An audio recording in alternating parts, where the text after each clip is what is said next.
Televisora Andina de Mérida presenta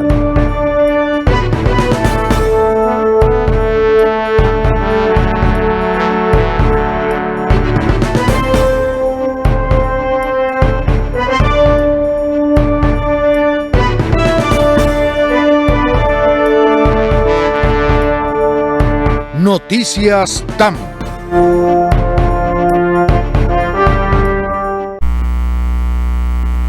Hola Mérida, llegamos al fin de semana en Noticias TAM. Gracias por acompañarnos. Les saluda Argelis Torres en nombre de todo el equipo técnico de producción y de periodistas que hacen posible que este espacio llegue hasta cada uno de sus hogares. Recuerden mantenerse en comunicación con nosotros a través de nuestras cuentas en redes sociales como @TAMPiso_Noticias en Twitter, @Noticias TAM en Instagram y a través de mi cuenta personal como @Argelis Torres. De inmediato vamos a ampliar las informaciones que nos acompañan en este día, y es que ante el aumento de casos por contagios de COVID-19 en el municipio Antonio Pinto Salinas, autoridades implementaron nuevas medidas. Fuerzas públicas implementan medidas anti-COVID-19 en Pinto Salinas. Luego de la sesión ordinaria del órgano superior de salud en el municipio Antonio Pinto Salinas para la COVID-19, se implementaron medidas entre distintos entes para evitar el contagio por COVID-19. El alcalde Edgar Márquez informó que están formando parte de esta acción la Cámara Municipal, la Policía del Estado Mérida, Guardia Nacional Bolivariana, Protección Civil, el Hospital Heriberto Romero, la Alcaldía y la Cámara de Comercio. Entre las medidas implementadas por estas fuerzas públicas en las 3 parroquias de Pinto Salinas se hará cumplir el decreto nacional con los protocolos de bioseguridad. Todos los habitantes deben mantener el uso del tapabocas de manera obligatoria y la rutina del lavado de desinfección de manos constante. También se habla en el comunicado de restricción de horarios. El horario para el funcionamiento del comercio queda establecido en las semanas de cuarentena radical entre las 8 de la mañana hasta las 2 de la tarde. En la semana de cuarentena flexible de 8 de la mañana a 6 de la tarde. Todos los comercios deben exigir el uso del tapabocas a sus clientes. Se prohíbe la aglomeración dentro de los locales comerciales. Cada local comercial debe contar con una persona que desinfecte las manos de los usuarios que entran a las instalaciones. Por su parte, las licorerías podrán expender sus productos a puerta cerrada y solamente para llevar. Queda prohibida la venta de licor los días domingos. Los comerciantes que distribuyen o venden mercancías fuera de los horarios quedarán sujetos a las sanciones establecidas en el decreto de emergencia sanitaria emitido en este municipio. Por otra parte, Edgar Márquez informó también que el decreto se crea un equipo multidisciplinario para realizar los operativos de seguridad con todos los cuerpos presentes. Las ambulancias del Hospital Central y la parroquia de Mesa de Las Palmas tendrán surtidor de gasolina siempre y cuando haya combustible en la estación de servicio. En caso de traslados se requerirá referencia médica emitida por las autoridades de estos centros médicos. Asimismo, se anunció que suspenden todo encuentro público en las canchas y centros deportivos en las 3 parroquias de Antonio Pinto Salinas. Solamente se permitirá el entrenamiento en los horarios mencionados sin aglomeraciones. Pasamos a revisar los diarios de nuestra región. El diario Frontera en su página principal menciona: Maduro aspira a reinicio de clases presenciales en octubre. Reportan 1.025 contagios por COVID-19 en Venezuela. Se entregarán 27 créditos a microemprendedores en Mérida. Nevado Gas está funcionando por encima del 80% de su capacidad operativa. Otro de los titulares del diario Frontera, Dirección de Educación bautizó la revista digital Aportes Educativos desde la educación del ser. En la alcaldía de Campo Elías, 5.282 ejidenses recibieron atención médica gratuita en 14 días. Diario La Nación. Doctora Noevia Sosa asume la dirección del Hospital Central. Empresario colombiano pide repensar relaciones con Venezuela. Espacio alternativo para personas con discapacidad visual. Presiones de Corposalud provocan renuncia del director del Hospital Central. Con Eucaristía y condecoraciones, los periodistas celebran su día. Mérida Noticias reseña: Alexander Morales realizó la presentación del proyecto a Mérida. Un promedio de 2 operativos médicos por semana se realizaron. Estudiantes igualó en el clásico ante el Táchira. Golfredo Moret, Voluntad Popular Mérida: el régimen sigue burlándose de los venezolanos. liberaron a los médicos Ramón Izarra y Miguel Acuña en Mérida. Y en este 2 de julio establecemos nuestra primera pausa. Al regreso continúen con nuestras informaciones en Noticias TAM.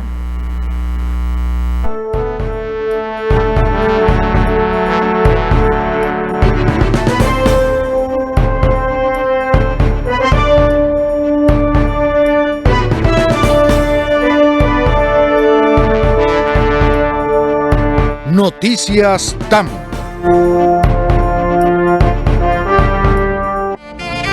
Ya regresamos con Noticias TAM.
Televisora Andina de Mérida.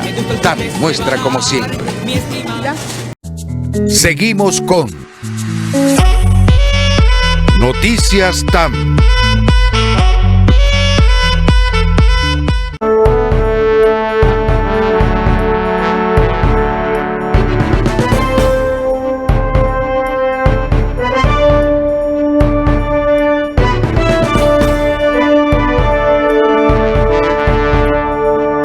Noticias TAM.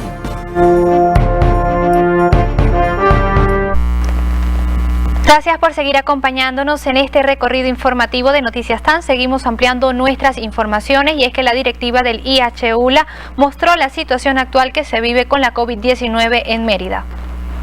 Autoridades del Hospital Universitario de los Andes ofrecieron una rueda de prensa en la gobernación del estado Mérida para un informe de la verdadera situación del COVID-19 en la entidad andina. Este Hospital Universitario de los Andes, recordemos que es el único hospital tipo 4 de la región andina. Es decir, al hablar de tipo 4 estamos hablando de un hospital con especialidades de alto nivel. Recibe pacientes del estado Trujillo, del estado Zulia, del estado Barinas y el estado Táchira. Incluso también recibimos pacientes de nuestra hermana República de Colombia. También, no solamente de estos 4 estados, también con la pandemia del COVID hemos observado pacientes que vienen del área del Distrito Capital, incluso del estado Bolívar. En el triaje hospitalario se han atendido más de 9.000 personas, pero con síntomas respiratorios se han atendido 4.418.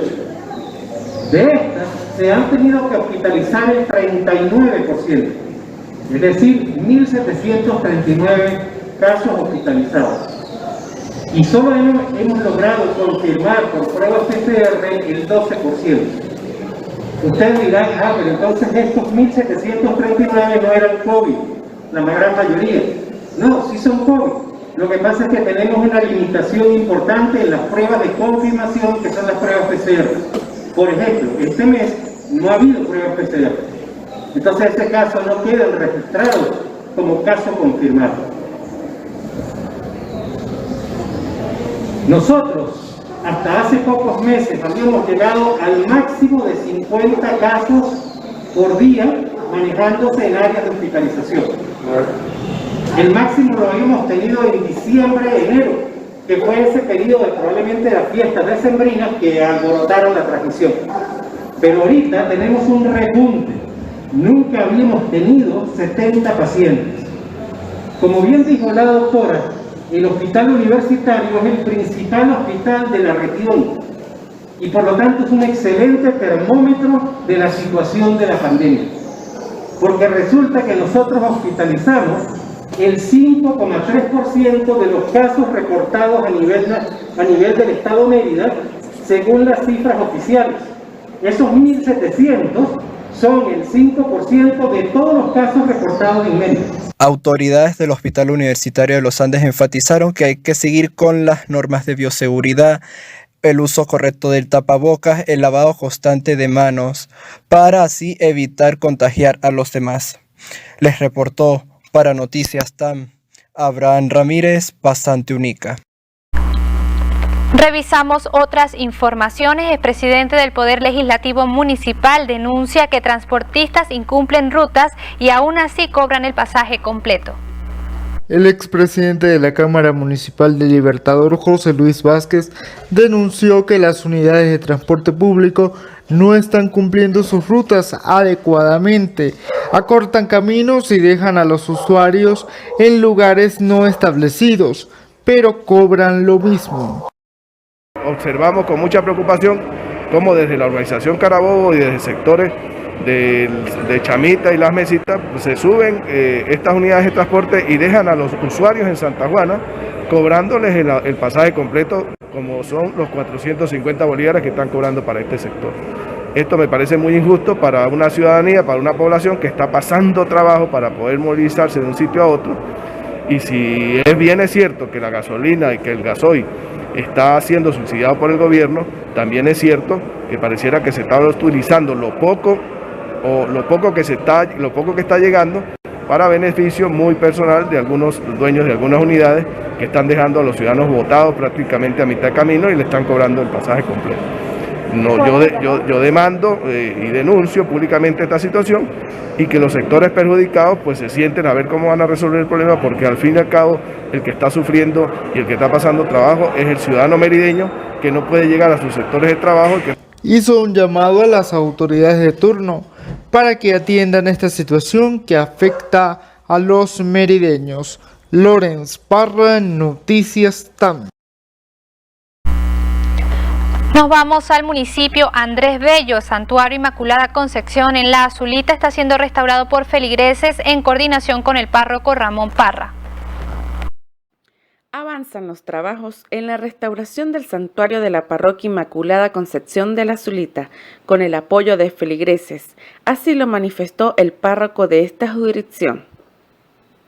Hemos iniciado la restauración de las canales originales del Santuario Inmaculada Concepción. Es decir, que el trabajo por este saneamiento de nuestro santuario ha arrancado gracias a la colaboración de todos los feligreses del municipio Andrés Bello. La feligresía católica se ha unificado en una serie de actividades para alcanzar lo que ya es un hecho, la reconstrucción de las canales originales del santuario. ¿En qué consiste? Las canales originales están hechas de cemento desde un principio cuando el santuario fue construido hace unos años. En ellas se había colocado un sobrecanal de aluminio que con el tiempo se oxidó y se dañó. Pues ahora hemos decidido, bajo el Consejo Económico y Pastoral de esta parroquia, lograr restaurar las originales y así no solamente recuperar el origen de la construcción del santuario, sino también de una vez por todas tratar de acabar con la problemática de la filtración que afecta a la pintura estructural del santuario. De esta manera, algunos hombres, maestros de obra y obreros de esta comunidad parroquial, con todo el corazón han prestado su servicio para hacer este trabajo. ¿Qué se piensa hacer? Se va a hacer un revestimiento de las canales, se le van a agregar 2 drenajes más, de manera tal que entre más amplio sea el drenaje, el agua del invierno va a fluir con más prontitud. De la misma manera, las canales serán revestidas con cerámica, de forma tal que la situación ambiental de aquí, del municipio, afecte menos a esta construcción y de esta manera lograr con el paso de los años un proceso más amplio en la protección del santuario. Doy gracias al Creador y a todos ustedes que nos han aportado generosamente desde lo poco y lo mucho para que lo alcancemos. Dios les bendiga. De esta manera se inicia un trabajo en conjunto con los feligreses y la Parroquia Inmaculada Concepción de la Zulita.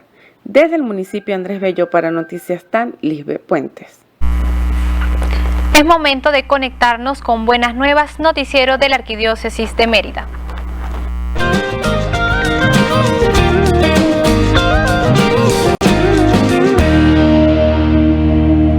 Sean bienvenidos a una nueva edición de Buenas Nuevas. Soy Mayra Briceño y los estaré acompañando a través de este recorrido informativo por las noticias más destacadas de la semana de nuestra iglesia local, nacional y universal. Comenzamos. Cardenal Baltasar Porras visitó la diócesis de San Carlos de Cojedes. Periodistas merideños celebraron su día con Eucaristía de Acción de Gracias.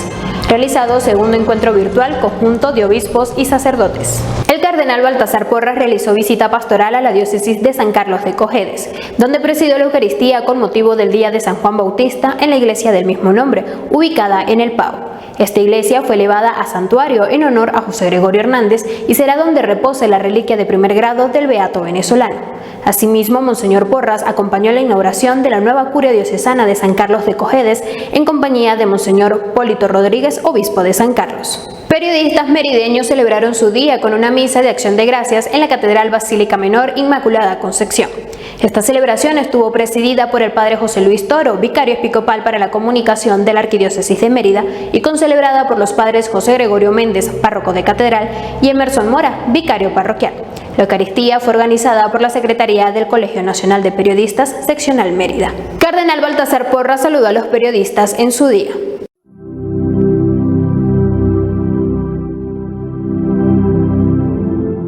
...27 de junio, Día del Periodista en Venezuela, Día del Comunicador.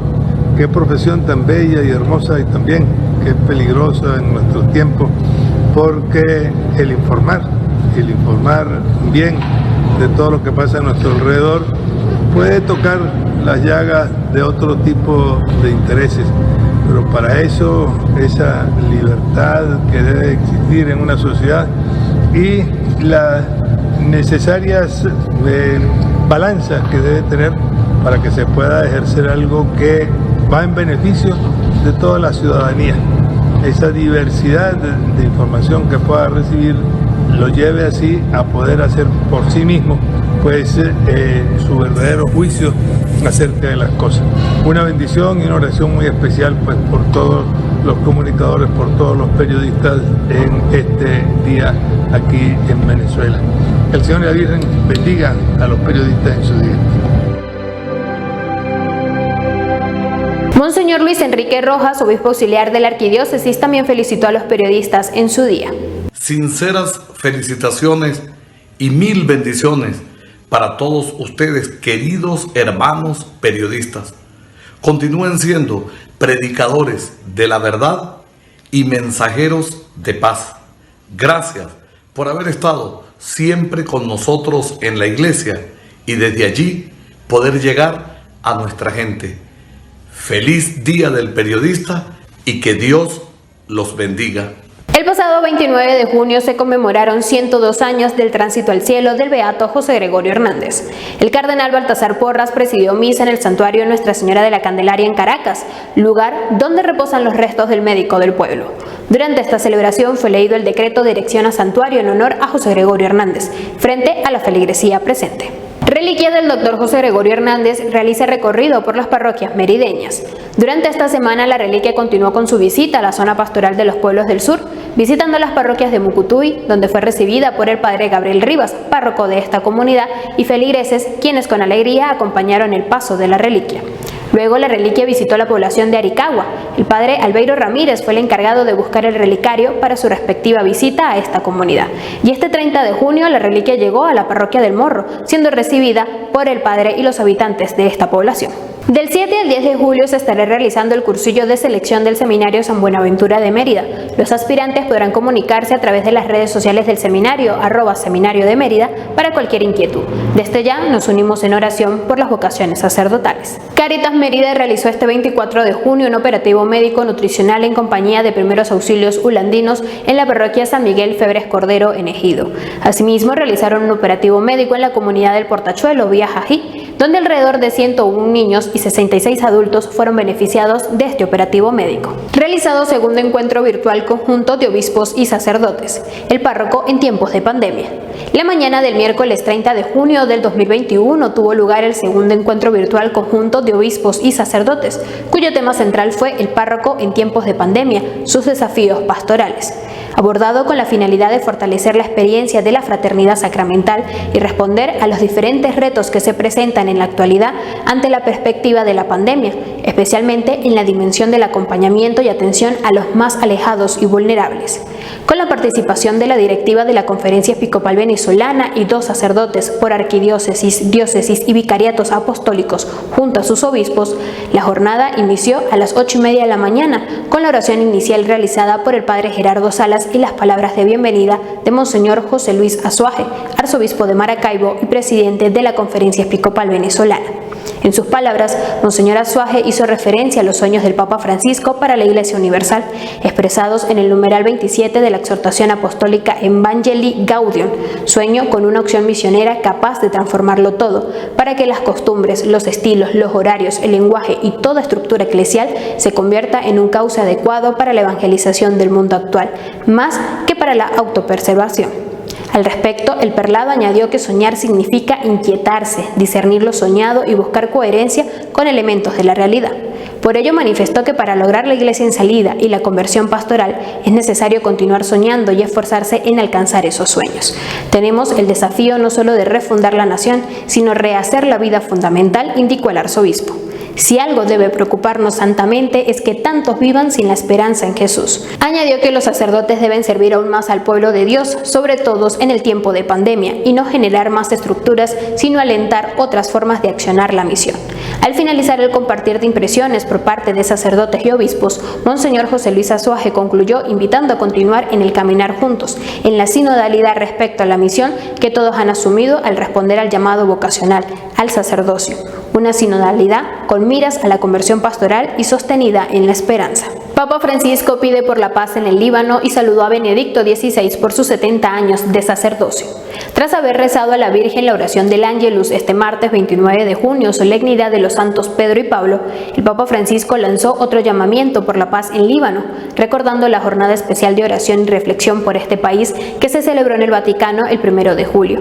Junto con los responsables de todas las iglesias presentes en el país de los credos, nos inspiraremos en la palabra de la Santa Escritura que dice: el Señor Dios tiene planes de paz. Jeremías 29:11.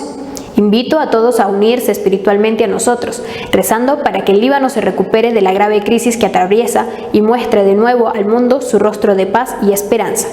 Por otra parte, el Santo Padre señaló que el 1 de julio también se cumplieron 160 años de la primera edición del Observatorio Romano. Mis mejores deseos para el periódico y muchas gracias por su servicio. Continúen su trabajo con fidelidad y creatividad, expresó. Asimismo, Francisco dedicó unas palabras especiales al Papa Benedicto XVI, quien celebró sus 70 años de ordenación sacerdotal. A ti, Benedicto, querido padre y hermano, va nuestro afecto, nuestra gratitud y nuestra cercanía. Él vive en el monasterio, un lugar ideado para que albergara a las comunidades contemplativas aquí en el Vaticano, para que pudieran rezar por la Iglesia. En la actualidad, es él el contemplativo del Vaticano, que pasa su vida rezando por la Iglesia y por la diócesis de Roma, de la que es obispo emérito. Gracias, Benedicto, querido padre y hermano. Gracias por su testimonio creíble. Gracias por tu mirada continuamente dirigida hacia el horizonte de Dios. Gracias. Finalmente, el pontífice saludó cordialmente a todos los peregrinos provenientes de Italia y de varios países presentes en la Plaza de San Pedro, y especialmente a los ciudadanos de Roma que el 29 de junio celebraron la fiesta de sus santos patronos. Los bendigo, queridos romanos. Deseo el bien de la ciudad de Roma, que con la ayuda del compromiso de todos ustedes, de todos los ciudadanos, sea habitable y acogedora, que nadie sea excluido, que los niños y los ancianos sean atendidos, que haya trabajo y que éste sea digno, que los pobres y los descartados estén en el centro de los proyectos políticos y sociales. Rezo por esto y también ustedes, queridos fieles de Roma, recen por su obispo. Gracias. Acotó el sumo pontífice. Este viernes 2 de julio se conmemoraron 122 años de la consagración de Venezuela al Santísimo Sacramento del altar. Queridos hermanos de la Unión Eucarística Arquidiocesana de Cofradía del Santísimo Sacramento, con motivo de celebrarse 122 años que Monseñor Juan Bautista Castro motivó a los obispos de Venezuela para consagrar al país al Santísimo Sacramento, se hizo así un 2 de julio de 1899. Queridos, con esta circunstancia de este aniversario, los segundos domingos del mes de julio, celebrar este compromiso ya de acción de gracia ante el Santísimo, como también repetir esta oración de consagración ante el Santísimo. Alabado sea el Santísimo Sacramento del altar, sea por siempre bendito y alabado. Estas fueron las noticias más destacadas de la semana. La invitación es para que nos sigan a través de todas nuestras redes sociales, donde nos consiguen como Arquidiócesis de Mérida. Soy Mayra Briceño y los estaré acompañando en una próxima emisión.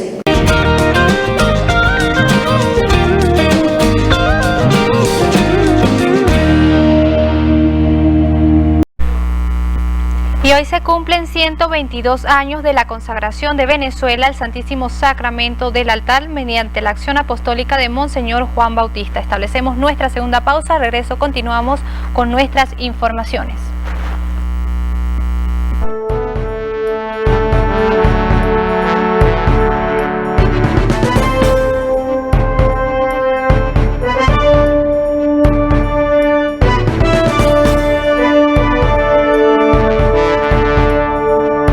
Noticias TAM.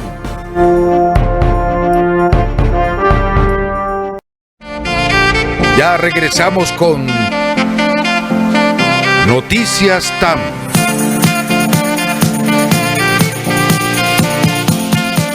A veces no es fácil de día a día vivir, encontrar ese momento, las palabras que decir. Como naves vamos tú y yo, cambiando dirección. No puedo creer lo que siento, que yo estoy perdiendo tu amor.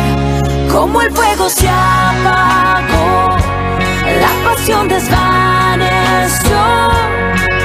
Nos mirábamos con ternura, ya ni hablamos tú y yo. Pero aún yo sigo sintiendo que te quiero y seguiré creyendo. Si confrontamos lo que la vida nos traerá, el amor siempre vencerá.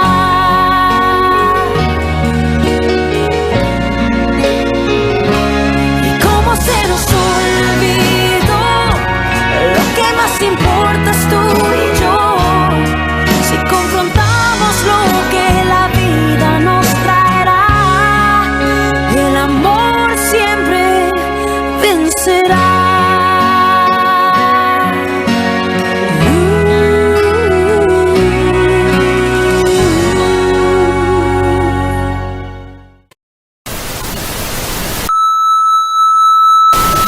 Ok, muchachos, llegó la hora. La misión para la que nos preparamos toda nuestra vida.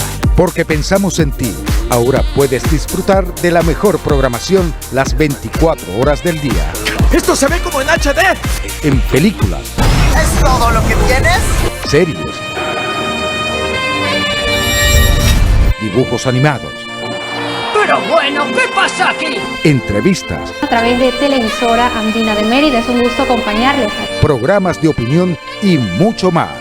Televisora Andina de Mérida, tan nuestra como siempre. Seguimos con Noticias TAM.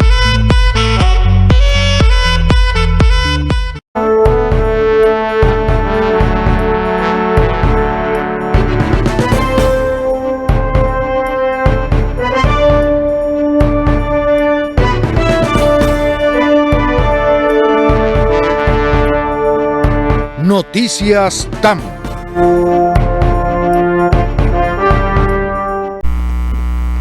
Gracias por seguir acompañándonos en esta entrega de Noticias TAM. Les recordamos que cada 2 de julio se celebra el Día Internacional del Periodista Deportivo, una fecha que tiene sus orígenes en el año 1942, tras la fundación de la Asociación Internacional de la Prensa Deportiva. Hoy felicitamos a nuestro compañero y colega Wilmer Sosa. A propósito de eso, vamos a revisar información en materia deportiva, y es que Estudiantes de Mérida y Deportivo Táchira igualaron en el Estadio Metropolitano de Mérida. El Clásico de los Andes para unos o Clásico del Fútbol Nacional para otros se jugó la noche de este jueves en la disputa por los primeros lugares del Grupo Occidental. Los aurinegros se fueron adelante en el marcador al minuto 31 con la anotación de Mauricio Cova, mientras la paridad en el cotejo llegó en la segunda parte cuando el cronómetro marcaba el minuto 49. El tanto fue obra de Armando Araque. Con este resultado, Táchira mantendrá el liderato con 23 puntos, mientras que el cuadro rojiblanco continúa en la segunda posición con 19 unidades, a la espera de los demás resultados entre Portuguesa versus Trujillanos y Zulia versus Hermanos Colmenares. Wilmer Sosa, Noticias TAM, Deportes. De inmediato nos conectamos con nuestro espacio de salud. Noticias TAM Salud llega a todos ustedes gracias a Fundación Primeros Auxilios Ulandinos. Fundación Paula presenta Noticias TAM Salud. Cuidar nuestra salud es muestra de amor hacia cada uno como persona. Apreciados televidentes, sean todos bienvenidos a esta emisión de Noticias TAM Salud en alianza con Fundación Paula, pensando en el bienestar y en la salud de todos los ciudadanos. Quien comparte el día de hoy con todos ustedes, Leni Alexandra Araque, y conversamos con el doctor Ronald Cadenas, médico especialista en neurología de adultos, con un tema importantísimo, el dolor de cabeza. ¿Cuántos de nosotros no hemos padecido de un dolor de cabeza sin razón aparente? Y muchas veces lo dejamos pasar desapercibido o nos automedicamos. Hoy, de manos de este gran especialista, conoceremos a fondo de qué se trata esta patología. Básicamente, uno de los principales motivos de consulta a nivel mundial en atención primaria y especializada son los dolores de cabeza. El día de hoy quiero dejarles algunos tips para reconocer dolores de cabeza que necesariamente deben hacer que el paciente acuda al servicio de urgencia. Estos son los denominados signos de alarma. Un paciente que ya haya presentado dolores de cabeza crónicamente ya conoce su patrón de dolor de cabeza, ya conoce las características. Es necesario que si un paciente presenta un dolor de cabeza nuevo, acuda a consulta. Un dolor de cabeza que despierte al paciente durante la noche súbitamente debe ser considerado un signo de alarma. Dolores de cabeza de novo o de aparición reciente durante el embarazo deben ser considerados signos de alarma. Dolores de cabeza en condiciones especiales, como por ejemplo pacientes inmunocomprometidos, pacientes con enfermedades inmunológicas, pacientes con cáncer, pacientes con infección por VIH o pacientes con enfermedades reumatológicas, deben ser considerados pacientes con un signo de alarma de encefalea. Un dolor de cabeza que aparece en el contexto de una infección sistémica o una infección generalizada, con fiebre, con signos de alteración del resto de digamos, de su organismo, debe acudir a emergencias. Un dolor de cabeza que se acompañe de crisis epilépticas o de disminución o alteración de la conciencia es un signo de alarma. Estos signos de alarma son importantes tenerlos en consideración porque es la manera como el paciente va a saber cuándo acudir al servicio de emergencia. Es muy importante que recordemos que aparte de todos los medicamentos que nosotros colocamos en consulta, hay medidas no farmacológicas que podemos implementar, como el manejo adecuado del estrés. Es imprescindible una adecuada higiene del sueño. El paciente debe dormir al menos 8 a 9 horas nocturnas para poder tener, digamos, una compensación en la frecuencia de sus cefaleas. Una alimentación balanceada, realizar ejercicio aeróbico al menos 3 veces a la semana, 40 a 80 minutos por día. Esto debería reducir la frecuencia de sus dolores de cabeza. ¿Cómo saber, doctor, cuando un paciente, cuando una persona está en alarma ante una ACV? A través de 3 elementos básicos que representan lo que se conoce mundialmente como la escala de Cincinnati. Un paciente que tenga alteraciones de la cara, que le veamos la cara rara, le pedimos sonreír, y si el paciente no lo puede hacer o no puede hablar bien o no habla nada, eso es uno de los elementos que se toman en cuenta para saber que el paciente puede estar teniendo un ACV. Un paciente que súbitamente presenta estos síntomas acompañado también de alteraciones en la fuerza de las extremidades, que en algún momento pues el paciente describa o se le caigan las cosas de la mano, que no puede tener la misma fuerza de siempre, lo mandamos a levantar los brazos, y si él levanta una extremidad más que la otra, eso también es un elemento que nos ayuda a saber que puede estar teniendo un ACV, ¿ok? Básicamente lenguaje, rostro y brazo. Vamos a pedir al paciente que hable, que sonría y que levante los brazos. Si no puede hacer ninguna de estas 3 cosas, con el 90% de certeza este paciente está presentando un ACV y debe acudir a emergencias de inmediato, porque el ACV es una de las causas más frecuentes en morbimortalidad y de discapacidad a nivel mundial. ¿El paciente con dolor de cabeza persistente puede automedicarse, doctor? Pues la respuesta definitivamente es no. El paciente con cefalea persistente, si recurre a la automedicación, hay un tipo de dolor de cabeza incluso que se denomina dolor de cabeza por abuso de fármacos, y es muy importante que el paciente siempre acuda a el especialista, porque es quien le va a decir qué es lo que está haciendo mal y cómo debe revertirlo para poder mejorar la recurrencia de sus dolores de cabeza y no cronificarse en el tiempo con una cefalea que va a imposibilitar su calidad de vida. Doctor, sus redes sociales para cualquier persona que lo desee contactar. En Instagram es Neuronat, como neurona y ACT al final, o me buscan como Ronald Torrealba, neurólogo, en Instagram. Esa es una red social donde yo comparto contenido diariamente desde el punto de vista neurológico, y actualmente por el tema de la pandemia también algunos aspectos de prevención en cuanto al coronavirus. Así que síganme en las redes, en Instagram, y hay información muy importante y muy interesante para el provecho de toda la colectividad. Agradecemos al doctor Ronald Cadenas, especialista en neurología de adultos, por la información compartida ante la importancia de reconocer un dolor de cabeza y diferenciarlo de un posible accidente cerebrovascular. Además, recalcó la importancia de mantener una buena higiene del sueño y saber controlar y hacer un equilibrio en nuestras emociones y un buen control del estrés. Se despide de cada uno de ustedes Leni Alexandra Araque, y espero verlos en otra oportunidad. Toda esta información ustedes la pueden ampliar a través de nuestras redes sociales, @noticiastam, y en mi cuenta personal, @leniaraque_. Así marcamos fin a nuestra entrega por el día de hoy. Durante toda esta semana, agradeciendo a todos los que nos acompañaron a través de la web y también a través de Televisora Andina de Mérida. Argelis Torres les saludó en nombre de todo el equipo técnico de producción y de periodistas que hacen posible que este espacio llegue hasta cada uno de sus hogares. Será hasta el día martes cuando nos volvamos a encontrar, recordando que el día lunes es 5 de julio. Que Dios les bendiga y que terminen de pasar un fin de semana agradable. Televisora Andina de Mérida presentó